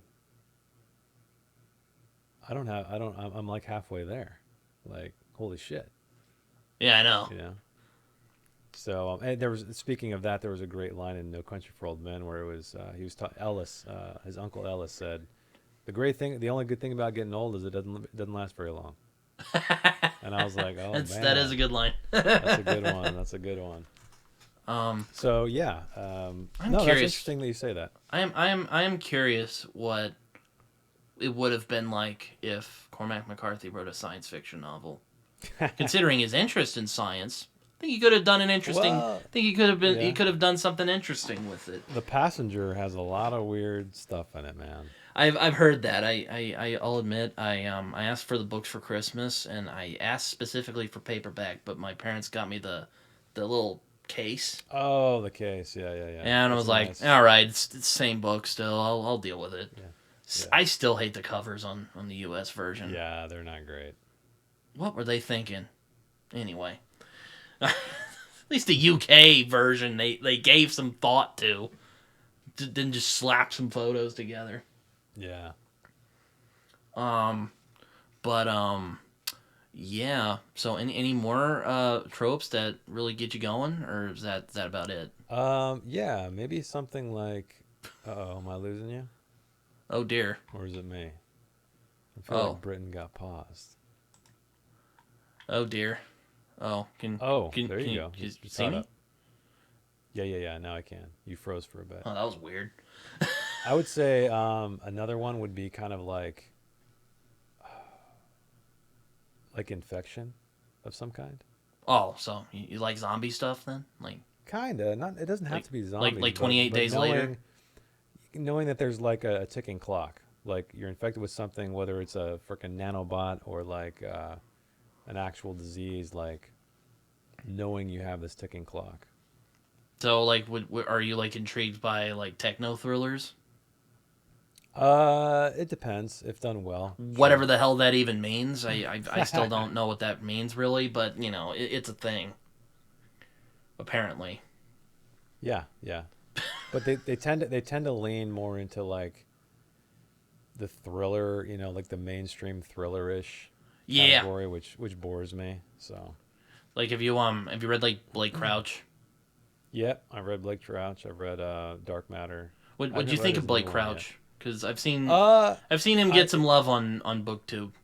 yeah. So I really enjoyed his God, what was it called? The trilogy he did, where it was like everybody kind of hiding away in the mountains somewhere, and this little perfect. You remember that one? Oh, was it the one that Why Shyamalan can't? did the thing of? Yeah, yeah, yeah, yeah. Oh So yeah, it Wayward te- Pine I think is what it's Yeah, called. that's Yeah. it. That's it. The Wayward Pine trilogy. So I enjoyed that. That's how I first discovered Blake Crouch, and then I read one of his other standalones, and then I read Dark Matter. It's it's okay. I mean, they're kind of fun, I guess, but they're not trying to do. They're fun. They're Let's not say. trying to be too profound. I They're hear you. not trying to be I too hear you. profound. Exactly. I They're hear you. dealing with some profound ideas. I feel like, but the execution isn't quite there. They're still in that very thriller esque Ah, I see. I hear you. realm. So you can like, you're a little too thriller for me. So kind of Crichton-y. Yeah, somewhat. He's. I would say he's very mainstream. So that's why he probably gets a lot of love and success. Yeah, that might be it. Have you read Chris Rocchio yet? Because I've seen him making the rounds on. I have not. I don't. I think you mentioned him earlier, didn't you? Well, yeah, because yeah, I mentioned him earlier in my just kind of my spiel. Chris Rocchio. What's the book he wrote again? Well, it's funny because on my vote that I'm going to be discussing the results of tomorrow, as of the recording of this anyway. Empire of Silence is the first book of his Oh, series. Empire of Silence. Empire The of Sun Eater. Silence. You look up Sun Eater. Oh, yeah, yeah, yeah, yeah, yeah. I'm So surprised. I was about to say I'm surprised you haven't heard. You're on BookTube. I'm, su- I'm I know this guy. Well, so somebody on my Discord server was talking about him, and I remember I think Daniel Green loved it or somebody loved it. And I I'd say read the Daniel pro. Green was late to the party. There's a bunch of people who love him. Yeah, I started reading Seems the like a prologue, really and I'm bright, like, interesting. I might even like if I ever do have the boon of getting him on here because I know he makes the rounds on BookTube. Like, I would definitely have him on for this show. Though I'm yeah, I wanting this to be started. kind of a limited thing. Yeah, well, I started. I read the prologue, or I started to read the prologue, and it was exposition upon exposition upon exposition, and I was like, I'm checking out of this fucking thing. I don't have the patience for it. All right. Yeah, it was a little too like, nah, no thanks. Forgive me. I'm like, show me something, man. Like, give me some visuals in my mind. I don't care that you were the prince of X and da da da da, and this is when you were born and all this shit. Like, tell me a story. I Show me a read story. I only read like a little bit of the prologue and I'm like, it's well written, but and then I kind of just got distracted by other things. Yeah, I think at the very least, what I would do is get past the prologue to get to the actual story to see how I felt about it. But that's my thing about books. If you're not hooking me like first fucking page, I'm done. Like you gotta like pique my Yeah, I mean, interest. if you read like Beyond Redemption, I would just say just skip the Star Wars crawl and just get to the story. Stories like. But again, Yeah. not State of Fantasy.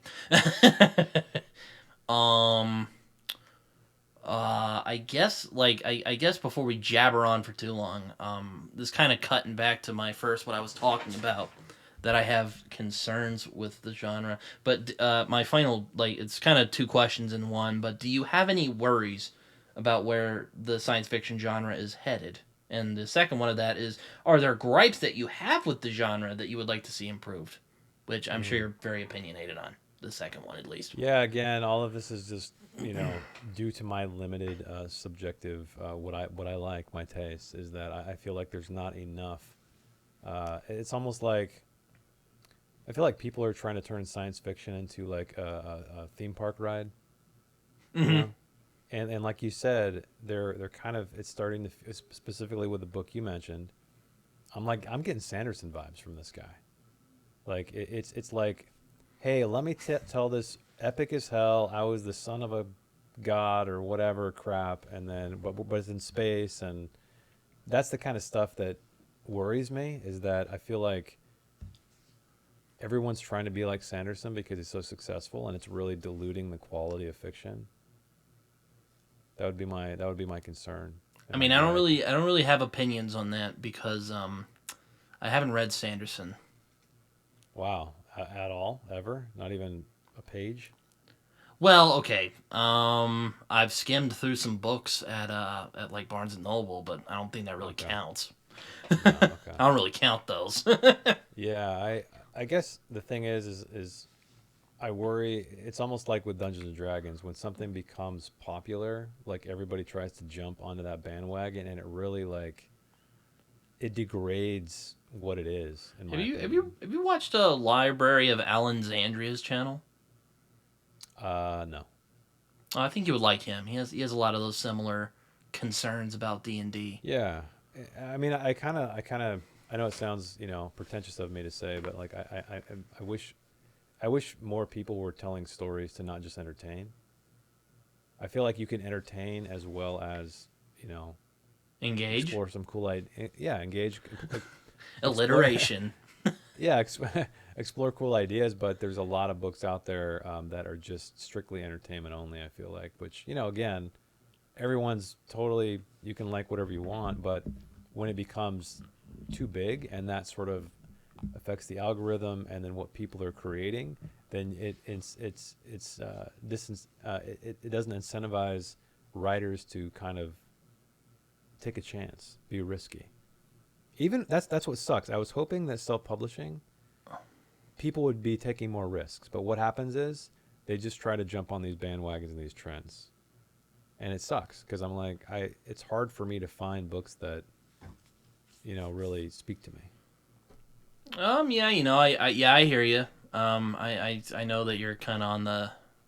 I don't want to say the bandwagon because you just were talking about bandwagons, but you're kind of on the. It's like, it's too fun or whatever. I don't know. Oh, he froze. Look at that face, ladies and gentlemen. Look at that face. Oh, geez, what happened? Did I pause at an You uncomfortable moment? froze. You froze again. Yeah, and a funny. Oh, I know how you love what YouTube picks as your thumbnail. Let oh me take a my picture of that. God! Yeah, I don't even want to get started on that. Every time I look at like my videos I make, it's they pick the most just like God. They pick the most like non-photogenic. Like, there's one where it looks like I just cut a fart. There's another one where I look like Which maybe I'm you did. what? I said, well, maybe you did. There's one where it looks like I'm like, I'm like, what? I Yeah. gotta find out how to make thumbnails like Jason does. But anyway, tangent. um, but So I answered the question. What was your answer? um, well, I mean, I'm kind of, I do share your concerns about bandwagoning. I guess, like, I'm kind of nervous that like science fiction and again, this is just our opinion. Before I don't want anyone getting Well, upset in the yeah. comments. This is just what we think, of course, and that should be implied. I mean, I hate when people are well. it does kind of bug me when people say "in my opinion" every couple of minutes, even though I'm Because I mean, it's kind of like, implied, isn't yeah, it? I was about to say because you're. I know you. I know you do that too, Jay, and I've done it too. So I'm kind of a hypocrite there. But it's like, look, I know it's your opinion. Like that's why I'm Well, it's watching kind of it. like I only do it to qualify my statement, saying just in case you didn't realize that this is my opinion. I'm reminding you here. Yeah, you have a way where you like speak with authority. Sounds like you're Everyone speaking thinks with I'm authority. speaking facts. Yeah, they are No, facts. um, but like, yeah, no, I get what you mean. It's like I'll see like Chris Rocchio's stuff, and again, I don't I don't have any. I'm glad he's as successful as he is. I haven't read any of his books yet, so I don't know, but I might enjoy it.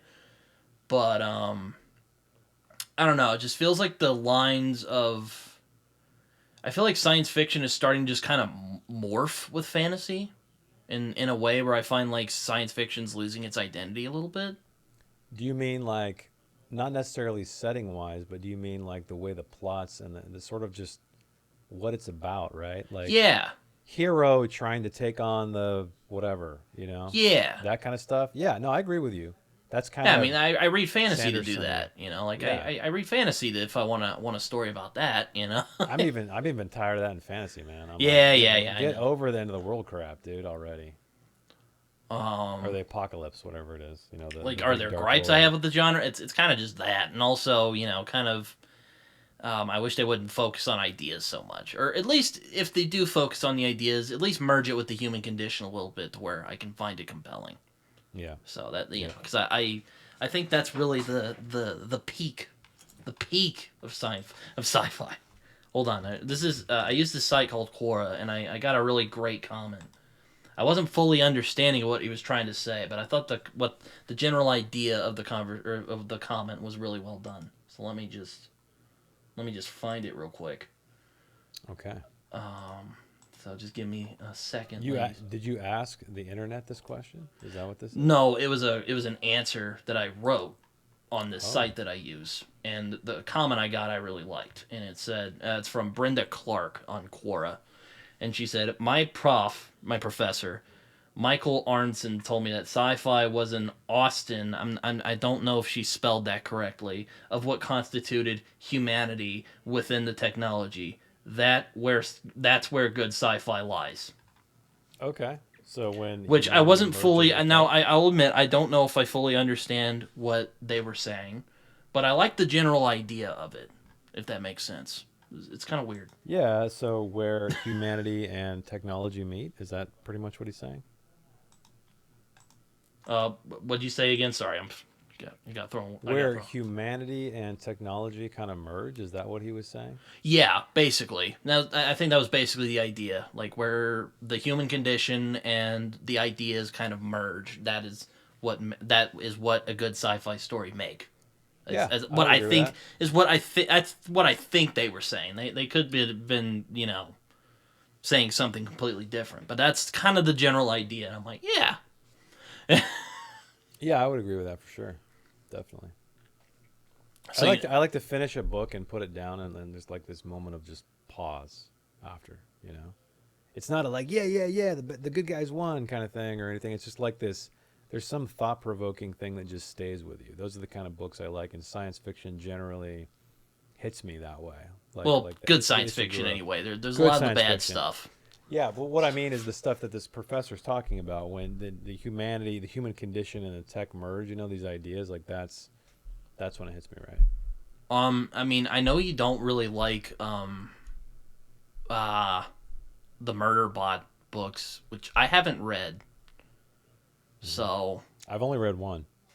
I know you only. I actually was watching your for some reason. It was actually last night. I was like kind of binging a couple of your reviews, Oh, thank you. and I liked how you said you literally called Murderbot the most joyless reading experience that you've had, and since we're talking about sci-fi, and I mean maybe I'll read Murderbot at some point, see what all the fuss is about. But you know me, I like to wait when till the hype dies down and then I jump on. I think you're gonna miss it because I think they're making a TV show out of it now. It's like a never-ending series, so it's just gonna get bigger and bigger and bigger. You're gonna have to wait until like you're gonna But have to wait what? years, man. But what did not like? What kind of frustrated you about that book? Like, was it The just not protagonist, engaging? the protagonist. So Oh, the okay. entire premise is it's about a murder bot, right? Uh huh. It's Yeah. about this AI kind of person, well, robot, but it's trying to be funny. I don't know. There's a lot of weird observations that I can see where like Joss Whedon humor is a lot like this when you can picture him cackling at the keyboard. When he comes up with a clever quote unquote idea. Mm-hmm. I sense that a lot in this, where I'm like, okay, I see you were attempting to be funny and clever, but that was cringy as hell. And then, but on top of that, even outside of the characterization, there wasn't even really a great plot. It was a very generic Well, plot. I mean, well, I kind of guess I mean as well, not just the stuff that irritated you about the story, but is there was there something about it as a science fiction story that bothered you? Like, did you feel it wasn't like engaging in the way we've been talking about for Yeah, so past hour and a half? I think in that review, maybe I don't know, maybe I didn't mention it, but like, yeah, when you take AI, Oh do yeah, something, I think you did mention this, but yeah, continue your thought. do something interesting with it. Do what Alex Garland did with AI. This took AI as the protagonist and did absolutely nothing interesting and so I think that's what's frustrating to me, and why it didn't work as a science fiction novel is that you have a concept that Or sucks, novella. or novella, yeah, whatever you want to call it, but you have this concept that you're like, okay, you're immediately like, okay, AI, how is this author going to explore this idea? Oh fuck, like this apparently. Basically a squandered science fiction trope. Yeah, when I first heard of the Murderbot Diaries, like, did you ever play KOTOR, the Star Wars video game? Oh yeah, briefly, Knights of the very Old Republic. briefly. Knights of the Old Well, Republic, yeah, very there's a briefly. character in it called HK-47 who is just this like ridiculously over the top like bloodthirsty battle droid basically.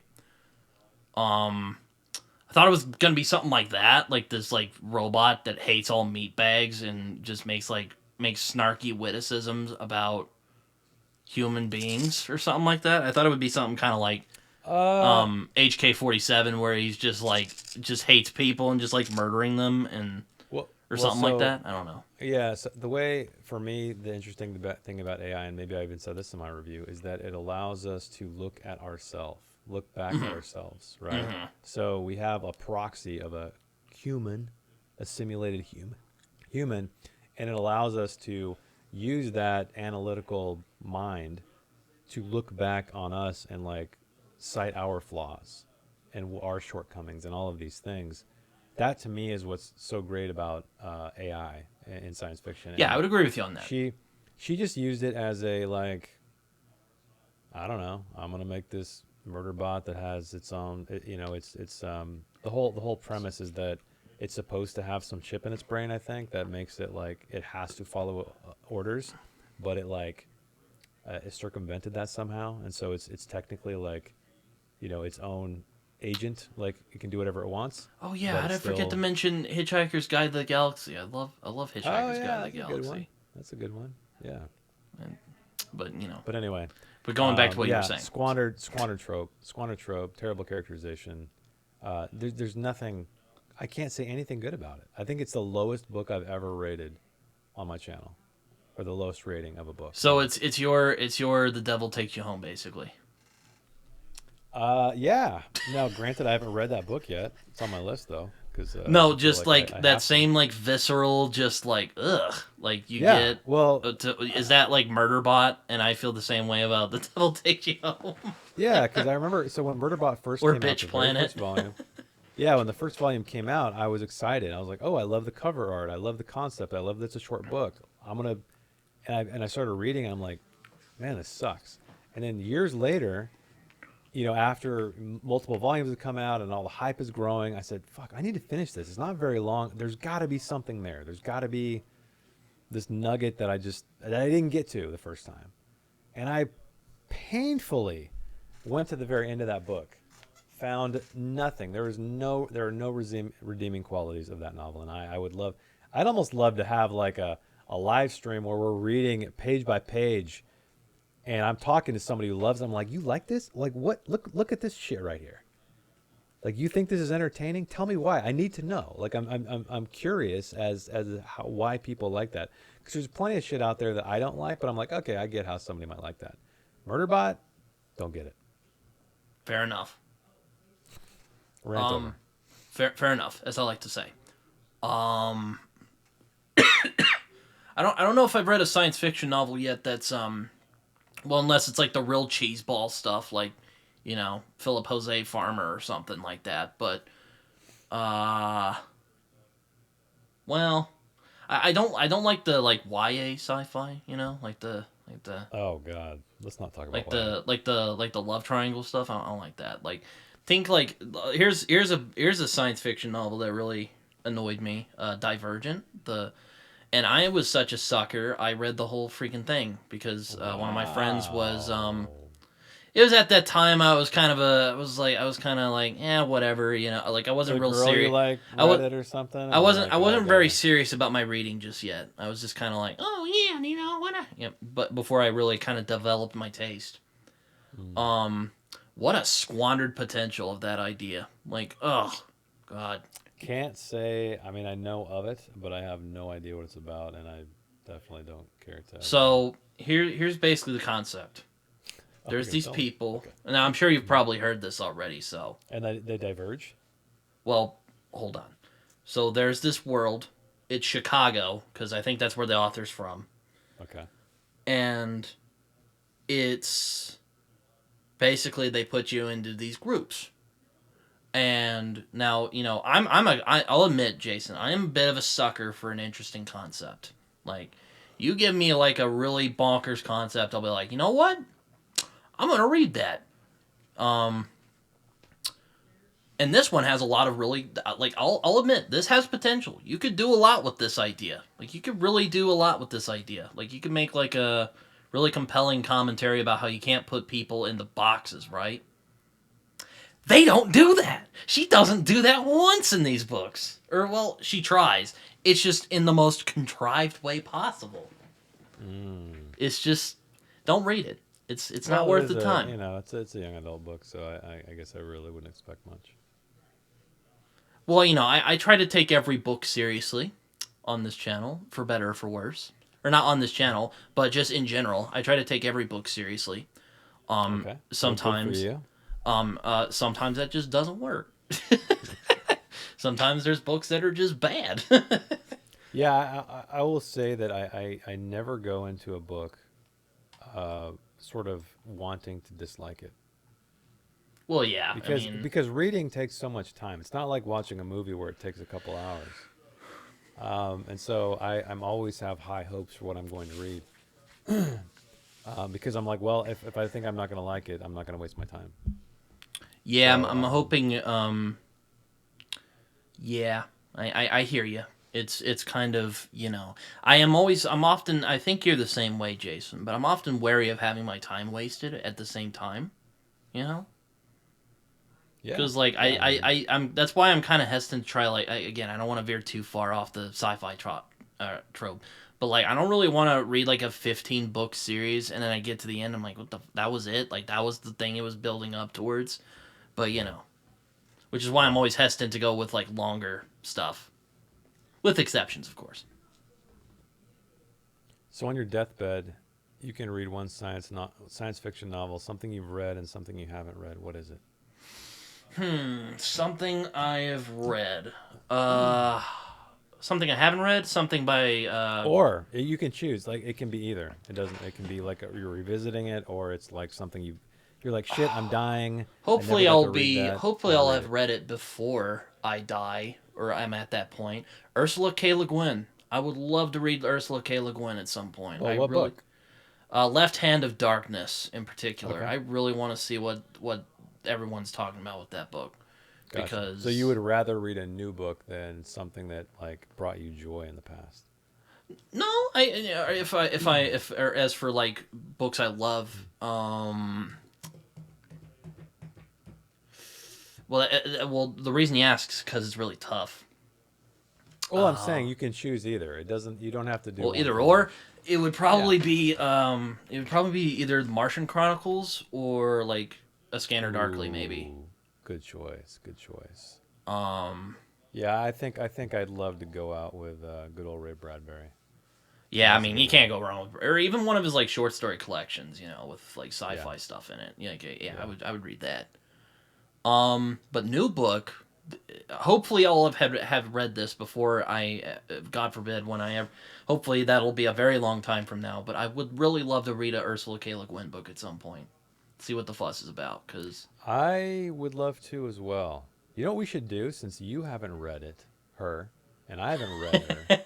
We should pick a book. yeah, we We should do it both together. read it. We should do it together, man. Yeah, that would Yeah. be great. Yeah, I'm trying to do I more think it'd be buddy reads cool. this year. So Yeah, because I've never read a word of her work, and I can't believe I'm saying this. I I should also I feel so speak bad. of. I feel so dirty. Have you ever had those moments you just feel dirty as a sci-fi fan? Like having not read Ursula K. Le Guin is one of those moments for me. Like I feel dirty that I haven't read her Yeah, work. yeah, At least not yet, anyway. I I hope agree to with you. change that soon at some point. Because I really do, guys. I really do. I just don't know where to Let start. yeah, let us know in the comments if you could only pick one Ursula K. Le Guin Yeah, book, if which would you've it made be? it this far, which good for you if you have. But yeah, let Yeah, it's us been a let while. let us know a Ursula K. Le Guin book. 'Cause I would love to. Also, I'm kind of hesitant because I read one book from this guy, but Gene Wolfe. Oh, I read Gene The Land Wolfe. Across from him, and I was like, "What the fuck is this?" And What I'm does he like, do? "This The is Book of like, the New Sun or something this like is that, or like, what is it this called? is like fucking John." It's like if John Le Carre, if you've ever heard of him, or Yep. Carre, however you Le pronounce, the Carré, dude who yeah. did the spy who came from the cold. It's basically like Yep. if he did like a weird paranoia It's basically like if he did American Gods, and I'm like, well, this fucking sucks. The only thing I remember about that book is there's like a muddy hand in there. But a A lot of muddy people are, hand. but a lot of people are like, bro, Book of the New Sun, that's the shit. So Yeah, I I've would like to I've try. I've heard. I would at least like to try that at some point. I don't know if I I'm know gonna like it, Amanda. but I'd like to try it at Amanda. some point. Yeah, I know Amanda. I think he's a big fan of it.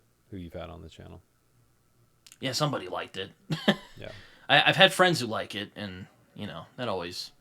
I would like to Yeah. try that and see how that goes. Yeah, I think that is definitely a book I would attempt, but I hear the prose is very dense and a little too, trying to be a little too, I don't know, trying too hard. Thomas Dish as well, or I forget how to pronounce his name. Dish, I How do you think. spell it? Disch. He wrote Camp Oh, Concentration. He wrote the Prisoner novelization. He wrote a lot of also a lot of people I want to try out at some point, like Samuel Delaney. Wanted to try him for a long time. hmm. That's about it. Do you have any that you're like, man, that really just well, aside from Le Guin, because Le Guin is like that's like my he's very high on my list on that That I haven't read that I've been meaning to get to. that you want to get to, yeah. Yeah, I would say, I would also say Gene Wolfe because I remember I've heard so many things about. I think it's like, is it two books? Well, Like a they duology? put it in the omnibuses. There's 4 books, but they put it into 2 books, Four. and they Okay. combined. Yeah, Yeah. What's his face? Delaney. yeah. Samuel Yeah, Delaney yeah, yeah, yeah. I think he would be another one. I have a few of his or books, but Delaney or Chip, as he's. I've heard don't read Hog. I've heard I have a guy I had on my podcast named AJP. He's like, don't read Hog for the life of you. And I'm like, oh okay. yeah, I think I've seen a review on YouTube about that one, so I know what that's about. But I want to try science fiction though at some point. Yeah, seems cool. I don't know if I'd be into it, but yeah, I was always years ago when I worked at Barnes and Noble. I remember being drawn to the cover. Also, Just your very very also plain. your guy Always get him mixed up with Murakami. Ishiguro? Kazuo Ishiguro. Yeah, that guy. I want to read him. Great writer. I haven't read him yet. Great writer. Yeah, you got to read it. Read him. Claire and the Sun sounds cool because, I'm an AI nut. Yep. I would say that's not my favorite of his, but I would say I like Never Let Me Go more and The Remains of the Day. The book that I did not think I would like so much because it's about a butler. It's just about a butler, but it's a fucking great book. There's just sometimes I see some of your reviews, I'm like, I wonder if he thought he would like this. Like when you read The Dwarf, did you think you would like The Dwarf? Yeah, well, I didn't know. I was intrigued. So I discovered it randomly. I just saw it on the bookshelf. I'm like, well, this is fucking a weird cover. And I started reading. I'm like, wow, this is kind of cool. I like the voice. And then somebody alerted me of it later down the road. I'm like, that's it. I'm reading this book right now. Yeah, again, like I said, I'm never going to pick up a book thinking like, I'm not going to like this. Like, why would I do that? Also, Alistair Reynolds. I want to see what the fuss is about with Alistair Reynolds. What does he write? No, he writes sci-fi. He did Revelation Space, which is kind of like... Oh, okay. I don't know if you would like it, because I know you're more like the kind of... He's more like space opera, I guess. Gotcha. Kind of like Children of Time. Yeah, granted, I can enjoy a space opera. It just depends on how it's executed. I want more weird zones in science fiction, you know? More like Vandermeer kind of stuff? Yeah, Vandermeer, Stalker. I want more stuff like that. And, Light is that. There's a little bit of that in Light. So, yeah. That's why I like Light so much. We got to write them, man. That's what we got to do. We just got to... They're not out there. We got to write them. Yeah, I know. That's probably... What's that they always say? Write what you want to read? But, there you go. Yeah, there you go. Well... I think that's it in terms of the sci-fi conversation. Jason, thanks for being my first guest on this little pet project I've been going here. It has been an honor, man. Thanks for asking me on. Yeah, number one. Yeah, you were my first choice aside from like a couple other people, but I'm like Jason's the easiest to reach. Oh, I see. So I was just the easy. Also, we're probably the tightest out of all the people I ask. So okay. Trying to redeem yourself, I see. So yeah, that's true. You're like you were my number one pick after all of these other people I couldn't get a hold of because they're hard to get. No, you were like, yeah, Jason will get a. Hey, you know what though? You know I'm gonna have opinions. Yes. I'm not one of these booktube people who just love everything. There's too many of those out there. There's too many. I think that's my biggest gripe with booktube. Everybody's like, "Oh my god, it's so great!" It's like, man, do you not have an opinion other than like it's great? I don't know. I feel like making me think of Pulp Fiction now. You gotta have an opinion. You gotta. I think it's great to like express your love for something, but like when everybody's loving everything all the time, it's like, yeah, it's kind of boring. It's boring. It's kind of the same thing with people who bash everything. It's like it's kind of balance people. Yeah, you gotta. Yeah, exactly. You don't want. You should just be. I don't know. Have a critical eye, but share your thoughts and. I don't know, but yeah.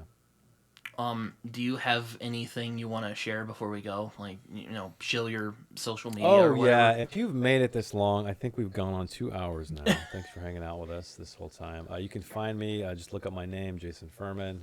I write books. I talk about books and storytelling here on YouTube. So yeah, you probably see me plenty of times on Bryn's channel, so you can find me there. Yeah, you're as I like to say, you're one of my partners in crime on my channel. So thank you for joining me. Thank you. I knew you would bite on this because you like science fiction. I do. You should cover more sci-fi on your channel. I need to read more sci-fi. You're right. I want to see some more quality sci-fi reviews. That's what I want. Name a book.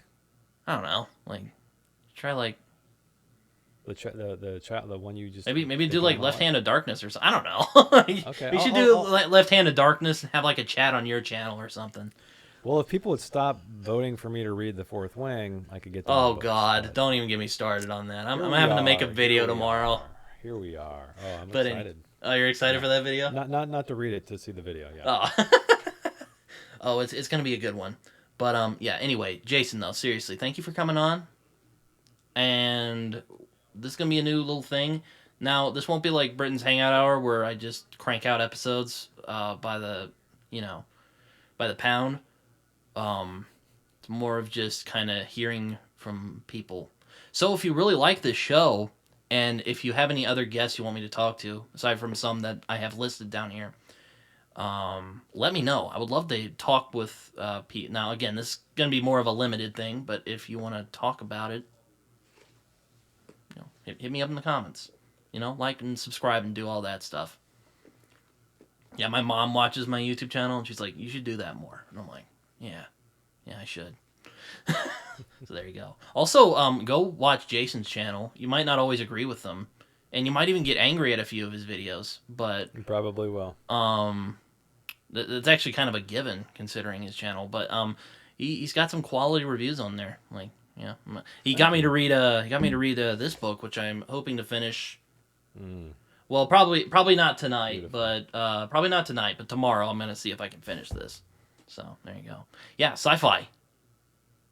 Love it. You can find me on Twitter and Goodreads and Letterboxd, where I put out reviews that are probably more coherent than the one you just heard right now, even though I wasn't reviewing anything. And Discord, come talk to me. I love hearing from you guys.